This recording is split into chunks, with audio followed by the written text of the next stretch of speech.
Small business cybersecurity, you're going to get a pop-out or you're going to get your listing here. As I said, the first one you see is FCC, SBA. You've got some advertisements up above. But when you get into government cybersecurity for small business or basically any size business, the framework that they usually recommend is this NIST framework. So as you see, NIST.gov, that is the link I went to, but be aware that the other information that's out there, and I'll put together a document and share it with you guys instead of trying to do a lot of it all right here. The questions you have and stuff is I'm more interested in the conversation than in the demonstration. So I just want to bring up the NIST one to show you where most businesses should start and the framework you should go to and the information that's available here. So you have different videos that are available for you to look at. And then if you get into the different trainings, they will actually have them for different areas and different programs that they have. But the bigger one is the basics, where you come through the planning part of it, no matter what size you're at, small, big, whatever it might be. The NIST cybersecurity framework is the preferred framework for companies. So as you can see, you get the recover, identify what that's where you're going to start. First thing you're going to do is identify all of your assets, which would make sense. We don't know how to protect or what vulnerabilities or what exists if we don't know what we even own, right? So if you get it, the first step is to get a list of all your hardware, all your software, anything within your organization or within your systems that would need to be protected. So if you've got a list of that, that is where you would start. And then once you start there, you're able to look at the vulnerabilities, the threats, the risks, and all the things that go with that. And that gets you into that protect stage. If you know what your vulnerabilities, risks, and threats are, then you know what you need to protect against. So that would be your next step, logical, right? Then after that, we're going to go and we're going to start trying to detect things that are going to be happening within our environment. So we're going to look for threats. We're going to look for activities. We're going to look for malware. We're going to look for anything that seems suspicious on our network. So if you've got a cell phone, a smartphone, if you've got a laptop, if you have a desktop, whatever it might be, you should have a pretty good idea of how it performs every day, right? Kind of like when you get in your car, you start it up. If you're the one that drives it every day, it should make a certain sound when you start it. It should idle at a certain speed. It should drive a certain way, right? But if you get in your car and it sounds different when you start it, do you not then immediately go, oh, that didn't sound good, right? That's kind of what you're looking to do with your devices in your environments. You want to know what they look like on a normal day with normal activity, so that if they start to spike or do things different, that should be your first telltale sign that something malicious is probably happening, or there's some activity within your environment that shouldn't be there. So a lot of times when you're home, you're working on your personal computer or your laptop, and all of a sudden it seems slow. If it doesn't for a little bit, it's not too bad. But if you start to notice it for a few days at a time, it's probably a pretty good idea that there's something on your system that shouldn't be there. And then you'd want to start looking at that. And if you take that kind of mentality and take it, from just a small device to an entire environment, it doesn't really change. You're looking at that baseline activity, and then you're looking for anything suspicious. Why did it change? Why all of a sudden is it spiking at 2 o'clock in the morning when we're not running backups or any other activity? That's usually your first sign that something on your infrastructure is wrong. Now, the next thing you do after you detect it then is, how are we going to respond to it? What actions are we going to take? What are we going to do if something is wrong? How does that work? Who's responsible? Who's covering what? Who's watching what, right? So once we do that response, we're going to go do and deal with that incident. After that incident is done, then we're going to want to come back together, and we're going to want to do kind of a briefing afterwards. What was it? What happened? What did that do? How did we change that? What should we do different? How do we protect against it in the future, right? You want to have that after event get together. Then once you're done with that, the biggest thing for any business, any individual, anything to do with cybersecurity, at least in my opinion, is recovery.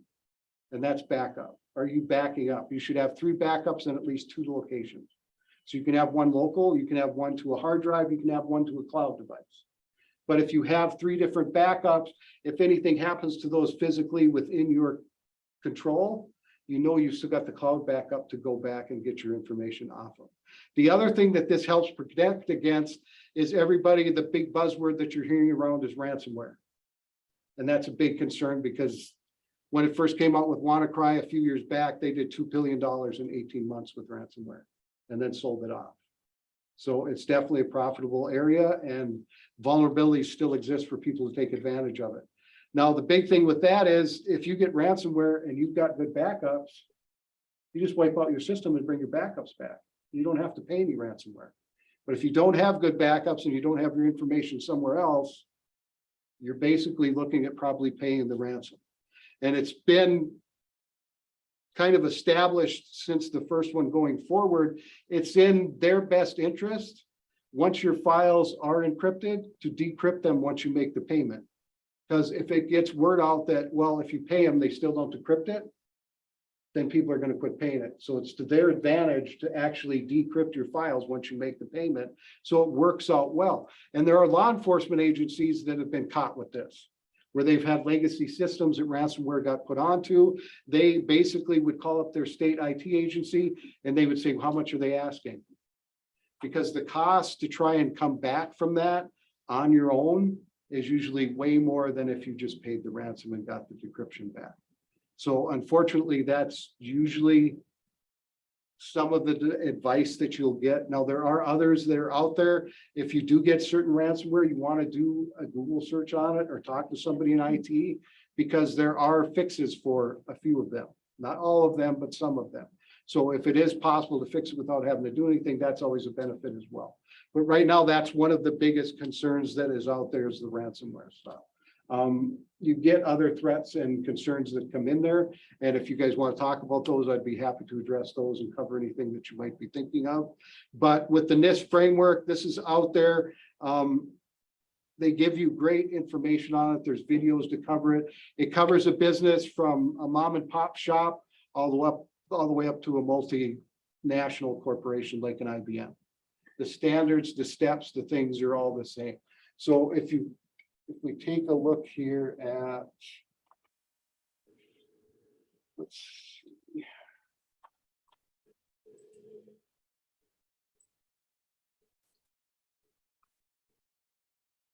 They've changed the site around since I was on it last.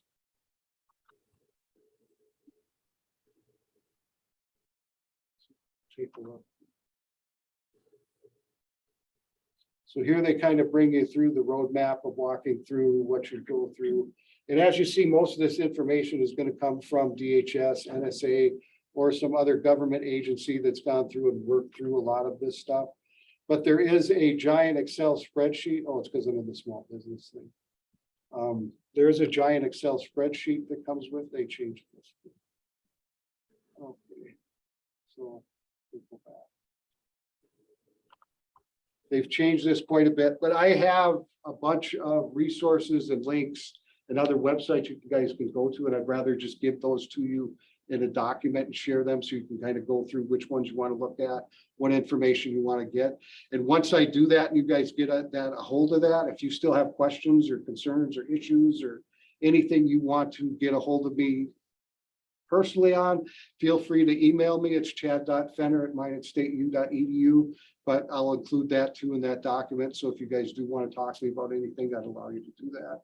I'm happy to discuss anything that you guys want to talk about. So I'll basically open up the floor for questions. And if you guys want to start, what I found is when we start talking cybersecurity, there's never enough time.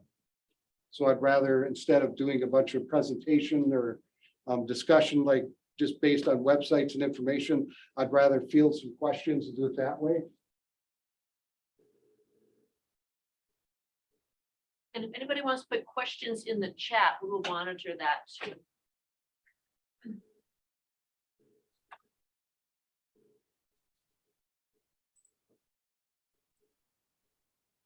I'm going to do a stop share so we can see each other and then just discuss.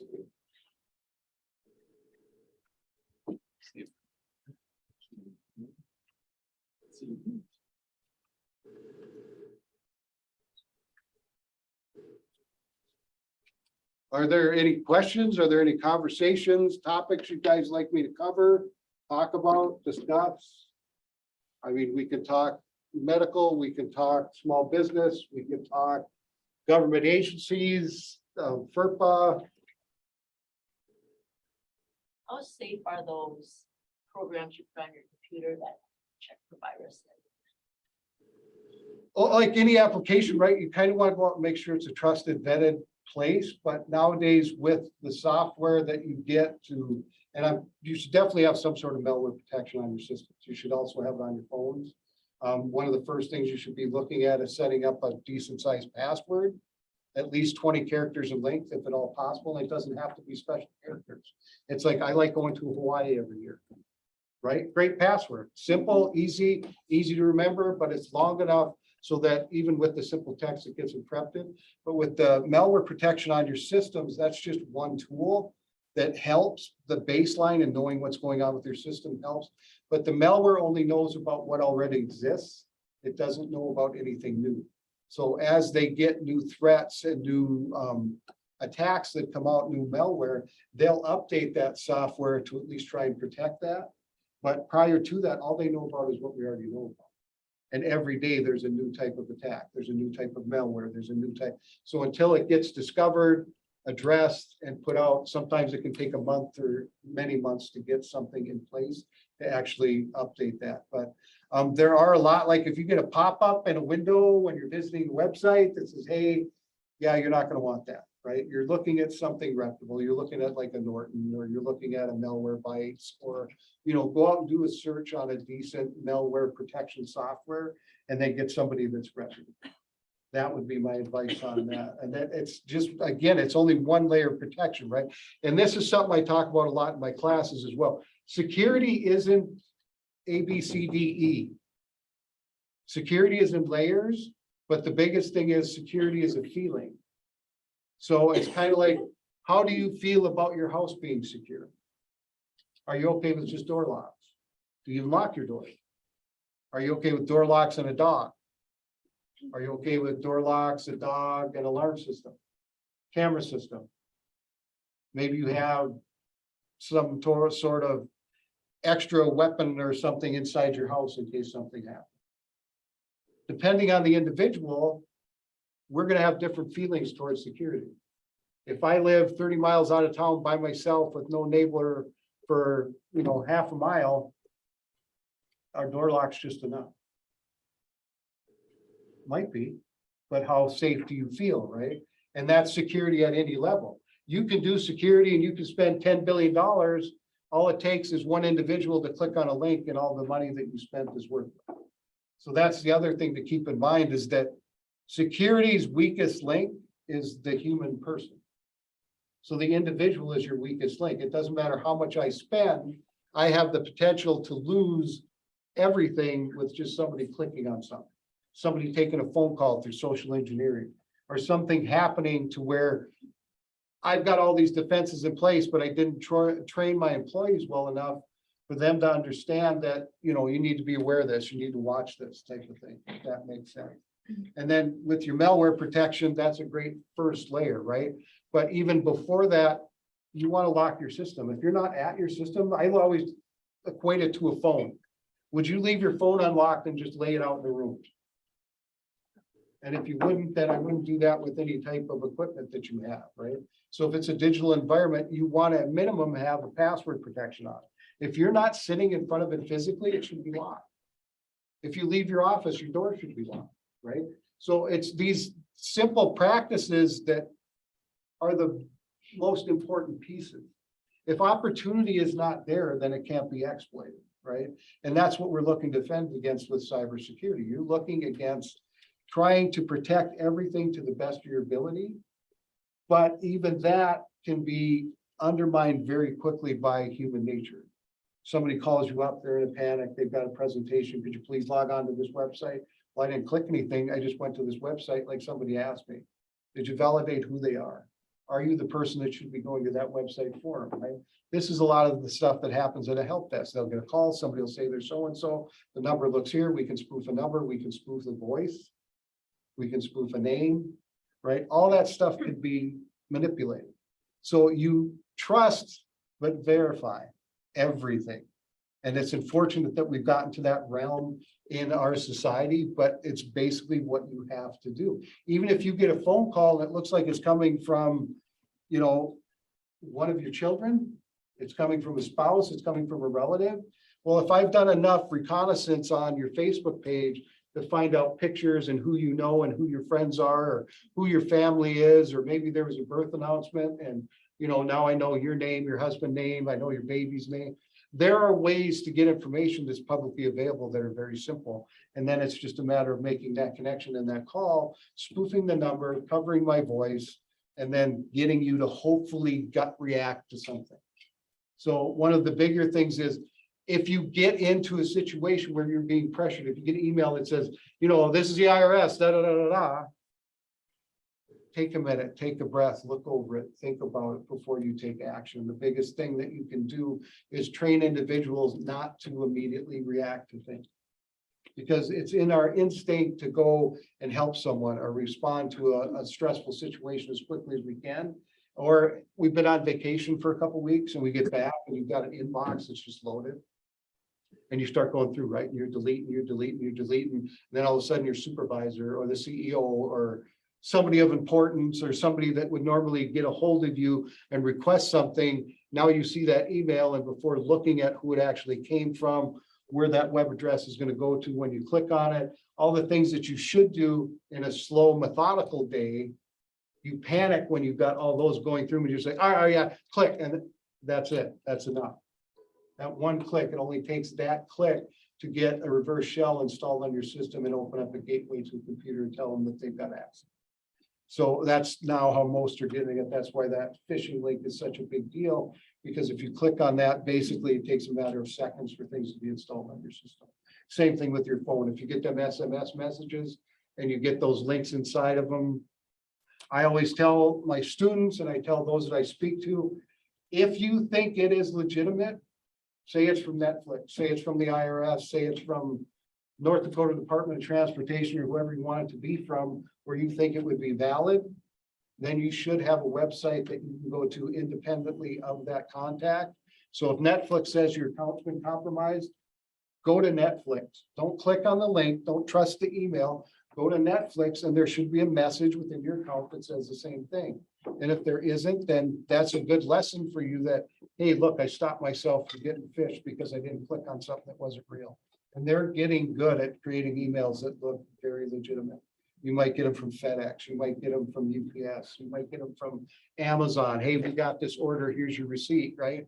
And then you go and you're like, well, I didn't remember doing that. And then you just click on it and there you go and you're compromised. So that's a big issue. On your smartphones, the big thing is your Wi-Fi on? If so, why? If it's not necessary to have it on, turn it off. Bluetooth. If you're not using Bluetooth, turn it off. It's a threat. Anything that broadcasts out into the open air becomes a concern, because if you're not handling what you're broadcasting out, then you don't have control of it. So anything that's Wi-Fi, anything that's Bluetooth, anything that uses airwaves is easy to compromise and come and take over your system. Much more so than it has been in the past. So it is a big concern. And for small businesses, you know, are you securing your environment? Is your router just sitting out in the open where somebody can plug into it? Is it just sitting behind a desk? Are you locking down things if you're not standing in front of them? It's taking the simple things that you would think of in your physical world, right? Because there's that first layer of locking it, having it in your control, locking it in a room, right? Physically restricting access is your first layer of defense. Your next layer of defense is making sure that you've got dual authentication whenever possible, that you've got a password on everything you have, that it's a complicated password, not complicated, it's a lengthy password. So kind of like I said, you know, I like going to Hawaii as a graded password. If there's something about when you go log into a website, make your password about that website so it's something you'd remember. Having a little phrase like Amazon takes all my money. What a great Amazon password, right? But it's simple, but it's long and it makes it complicated. And the other thing is you don't want to duplicate these things. The big thing being, right, when it's your little accounts that you go here and there for this activity or that activity online, it's not as big a concern. But when you start looking at your financial connections, your bank access, your credit card access, if you're using the same username and password for every one of those, I only need to get one. And we are creatures of habit and we are lazy as human beings. I don't want to learn 20 passwords. I don't want to have different logins. I'm okay with all that, I'm not thrilled with all that. I understand it's human nature, but when it comes to your financial stuff or your personal information, definitely have a different long password for every one of those accounts. And definitely make every one of those different than what you have for your personal stuff. So if it's my email, I don't want to use my email password for my financial stuff. I don't want to use my Netflix password for my financial stuff. These have all been compromised. Equifax has been compromised. So it tells you that no real entity is safe from a cyber attack. And we've started to see that more and more in the last year. The sad part is that we've gotten so numb to them happening that we don't get so concerned when we hear about them. And that to me is scary. And as you look at these things, we've been told all these different things as we move through it. And it does. Cybersecurity changes and adapts, just like IT does. You're not going to have the same smartphone in 3 years that you're not going to have later on. We have a question on the chat is, Yeah. do you have any sort of communication checklist to follow when a cybersecurity threat has been identified? Is there a threshold to reach before any sort of broad communication is sent? Or is that determined based on the action needing to take place? Yeah, it's a little bit of everything. The first thing you're going to want to do is once you know you have a threat or you have an incident, you want to notify the correct people within your organization. So again, this goes back to this framework, identifying what you have, what exists. And then once you have that, you know what exists, if you identify how you're going to respond to that, what part of that is also identifying the individuals and who are responsible for different actions or different incidents that may happen. So if you know or you're concerned with something happening on a piece of equipment or device that you have, or just something you interact with, you want to get hold of that individual immediately. That individual is the one that's going to have the knowledge on how to respond. And if you haven't put up a policy, procedure, or some sort of security plan at this point, then that's probably your first thing. You want to create that environment so that you know if something does happen, who's responsible, so that you get the right people taking care of it and handling it in the proper way. Because a lot of times when an incident happens on a system, our gut reaction is just to shut off, turn it down. And that's not always the best response. If you're in IT and you know a system's compromised, I would like to see it in real time. I would like to do a capture of everything that's on the hard drive. I probably want to grab the memory snapshot if I can. I want to get as much information off that system as I can before I shut it down. There's two purposes for that. One is I can then better analyze what I need to do to react to it. The other is if we have to have a criminal investigation or prosecution, the evidence needs to be handled in the right manner. So you need to have individuals that know how to take those snapshots, capture things, document, keep track of it. So as you move through the process, one, you learn from the mistake or from the issue and get better and build better defenses. Two, if there is something that is very malicious to your entity, that you have a way to go and prosecute and you have evidence that can be used going forward. So it's better to allow someone that understands what needs to be done to come and take care of the system than to try and do it yourself if you don't have that kind of knowledge. If the threat is to customer data that your company owns, at what point do you decide we need to let customers know? And how much do we need to let them know at a time? That one gets complicated too, because if we're doing global business, we may be working with the GDPR. So if you're working with the European Union's rules and laws, then you have to hold to their standards. So whatever they identify as what you need to do is what you need to do. Now, if you do business with California, California just put in the CPPA Act, CPPC, something like Consumer Protection Privacy Act, so CPPA, I think it is. But that one is set up so 500 document or 500 report or 500 customers' identities are breached, you have to notify the state and your customers within 30 days. So you'll find different states have different laws. South Dakota doesn't have one. North Dakota's is very limited, and they're different for every state. But if you're doing business, if your business is in North Dakota and you have customers in California and you do transactions, you're held to that law. So even though North Dakota might not have that stringent a law, if you've got customers out there, they're going to hold you to it. And kind of the same thing, right? If you're doing that global business and you deal with people in the European unions, you're held to their laws.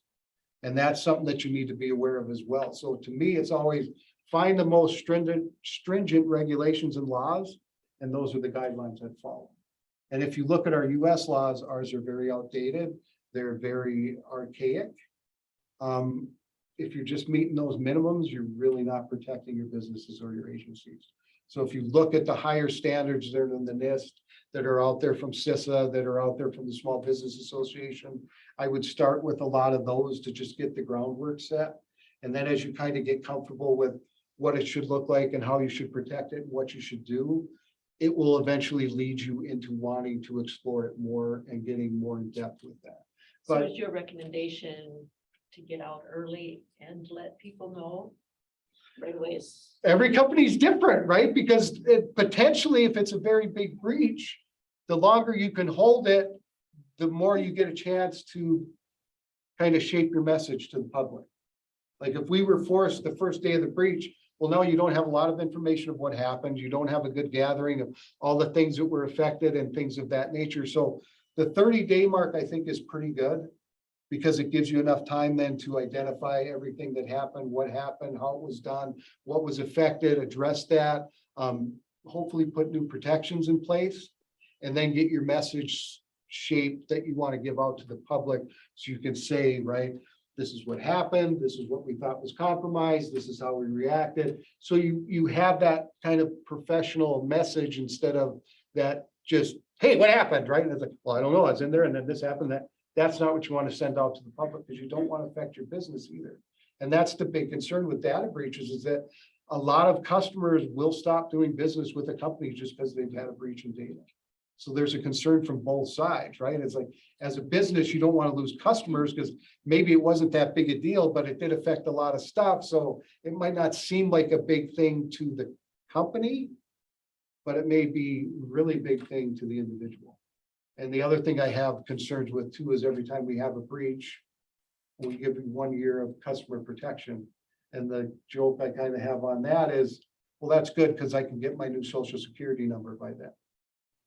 You're not getting a new social security number.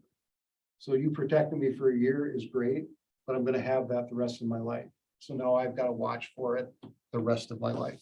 And Equifax basically put all of us in that position. Even though they think only 150 records were compromised, 150 million were compromised, it was there for 6 months before they found it. So Yahoo is one of the better examples I have for that. When they first got breached, like 10, 15 years ago, it was, we only had 500 million of our accounts. And then a year or so later, you heard, oh, it was 2 billion. And then finally, a year after that, it was, okay, it was everybody. And that's kind of how I think I react if I was in an IT position, is that just assume everything got hit. Because that's more than likely what happened. You just might not have been aware of it. Now, there are ways you can track and make sure that nothing else did. But that's kind of my gut reaction when I first start looking at an incident.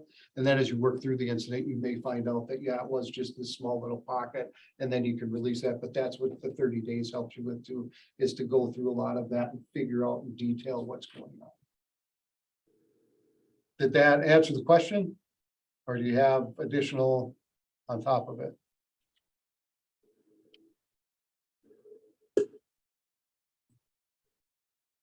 Yeah, I think that works. Thank you. Okay. Any other questions?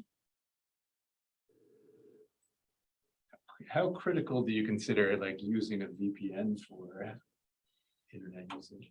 VPNs have actually kind of lost their luster in the last 6 months to a year. They are beneficial, they are helpful, they are another layer of protection in the process, but they're not as bulletproof as they were first identified or thought to be. So those two can be compromised. There's pretty much nothing on your system that can't be compromised if given the right opportunities. So you kind of want to be aware of everything. It's that monitoring and mitigation, and then training of individuals that work in your environment. To me, the strongest defense you have against a cyber attack are the people that work on the system. And that doesn't mean the IT people. That means anybody that interacts with the device in your network should be properly trained and given the right knowledge so that they're aware. It's not that you can troubleshoot it or stop it. It's being aware that, okay, this don't look right. I should tell somebody.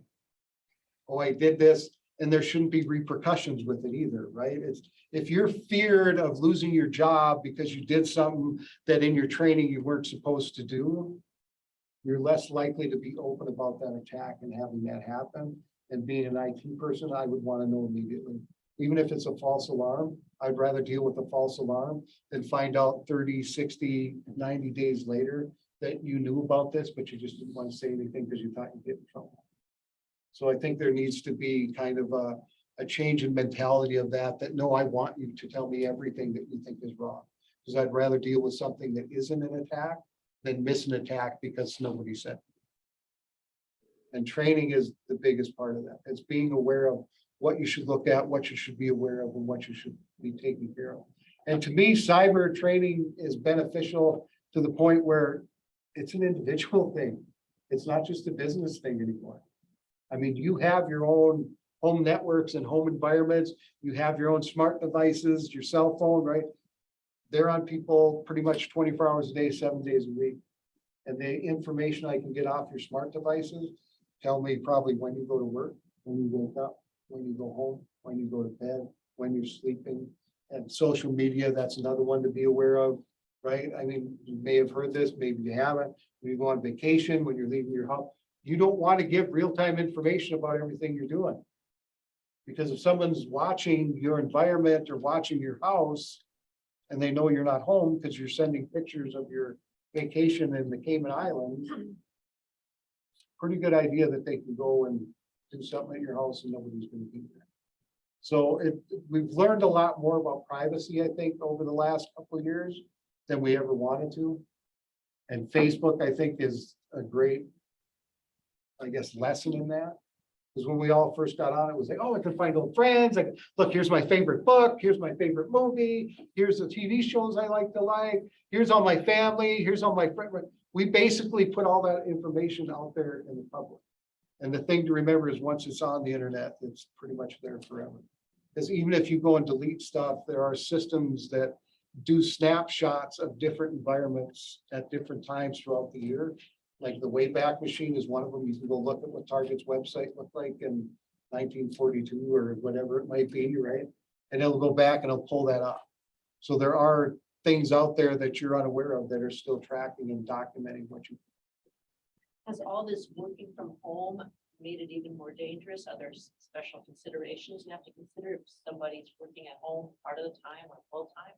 It does, because it increases your attack surface, right? And if I've got you on site on a system that I'm in control of, and that's usually why when you do remote work, they try and also validate what's on your system and how it's protected and make sure that's being updated.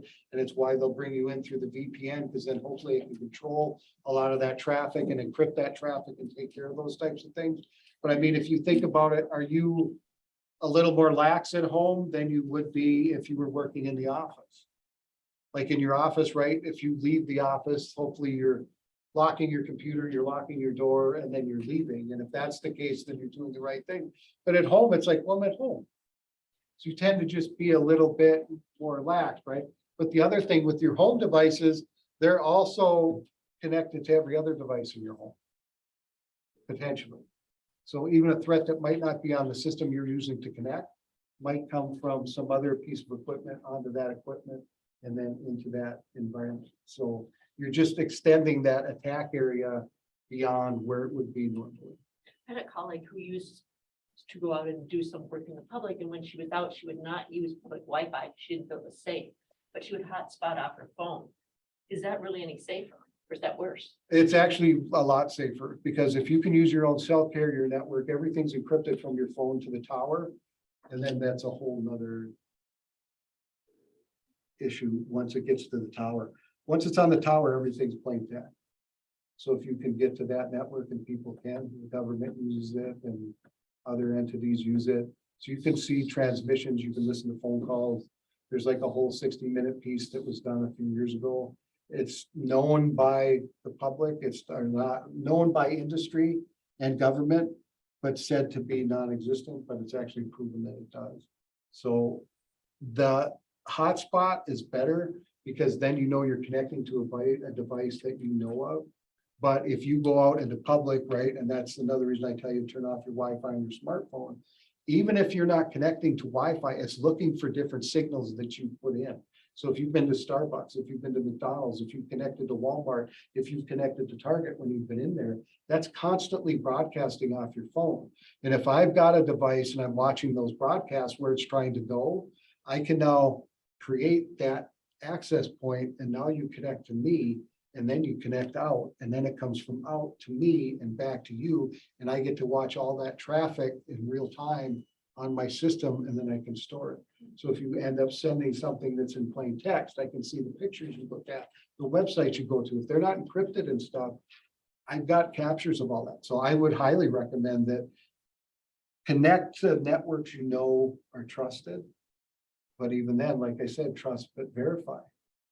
If you usually go to this access point and it's really quick, and then all of a sudden another day you go to it and it's really slow, you kind of want to question, is it going to something out to that and back? Because it's going to show that delay, because that has to take it and create that middle point. It might just be nanoseconds, milliseconds, but it's the potential to be there. So she's probably absolutely doing the right thing.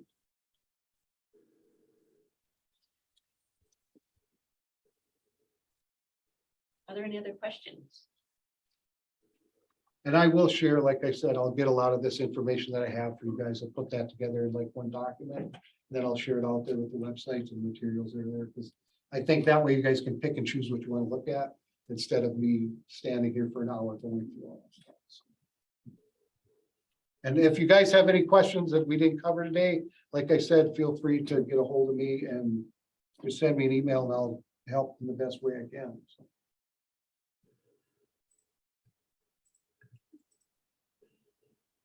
Good, thank you very much. You bet.